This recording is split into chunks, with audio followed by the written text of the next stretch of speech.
SIR নিয়ে উত্তাল দেশের রাজ্য রাজনীতি। ইলেকশন কমিশনের নির্দেশে বিহারে বিশেষ নিবিড় সংশোধন শুরু হওয়ার পর একাধিক বিতর্কের ঘটনা সামনে এসেছে। ইতিমধ্যেই বিরোধীরা বিশেষ নিবিড় সংশোধন নিয়ে কেন্দ্র সরকার ও ইলেকশন কমিশনকে একযোগে আক্রমণ শুরু করেছেন।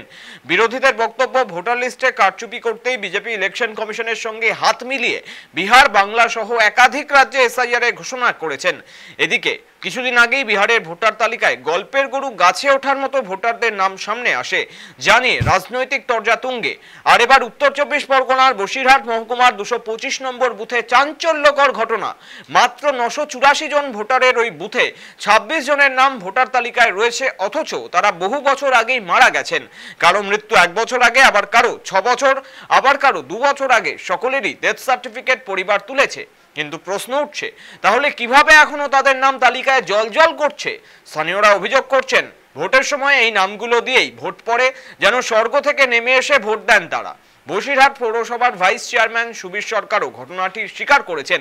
তিনি জানান, শুধু এই বুথ নয়, পুরো পৌর এলাকায় এমন মৃত ভোটারের নাম আছে। আগেও নির্বাচন কমিশনকে জানানো হলেও সংশোধন হয়নি, এবারও জানানো হবে।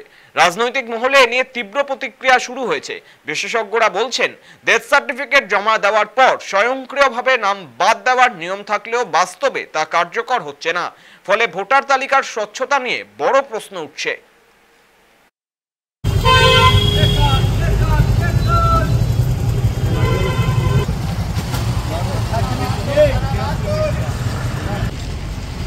বলছি, আপনার ঠাকুমা তো মারা গেছে বহুদিন আগে।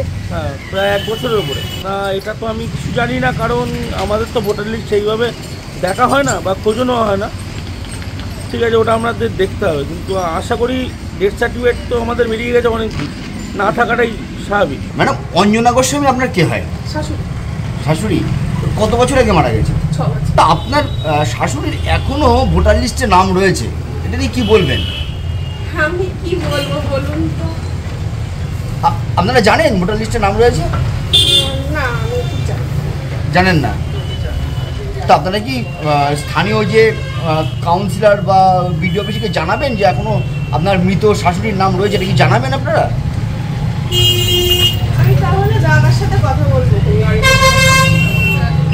কাউন্সিলরের সঙ্গে কথা বলবেন। 225 নম্বর বুথে প্রায় 25-26 জন আমি এখনো পর্যন্ত যা দেখেছি। আমরা চাইছি ভোটার লিস্ট সংশোধন হোক এবং সেটা নিরপেক্ষভাবে সংশোধন হোক।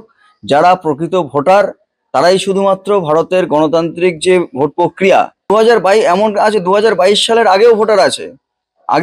2022 সালের আগে মারা গেছেন, তারা প্রতি বছর ভোট দিচ্ছেন এখনো, তাদের আত্মারা ভোট দিচ্ছে এখনো। নিশ্চিতভাবে ভোটার লিস্ট সংশোধন চাইছি। দেখুন, আমাদের বসিরহাট পৌরসভায় যতগুলো বুথ আছে, ম্যাক্সিমাম বুথে আমরা দেখেছি যে এরকম ধরনের ভোটার কোনোটাই 2টো থাক কি 4টে থাক, যেমন আপনারা বলছেন 225 নম্বর বুথ, ওটা সম্ভবত 6 নম্বর ওয়ার্ডের মধ্যেই পড়ছে। এই 6 নম্বর ওয়ার্ডের যেটা বলছেন 26টা ভোটার এরকম দেখেছেন আপনারা? একটা বুথেই এইরকম একাধিক বুথে আছে। আমরা এই ব্যাপারে গত নির্বাচনে আমরা বিএলওকে বলেছিলাম, বিএলও বা যারা আছে, এবং আমি বিডিও অফিসের সঙ্গেও আমরা কথা বলেছি।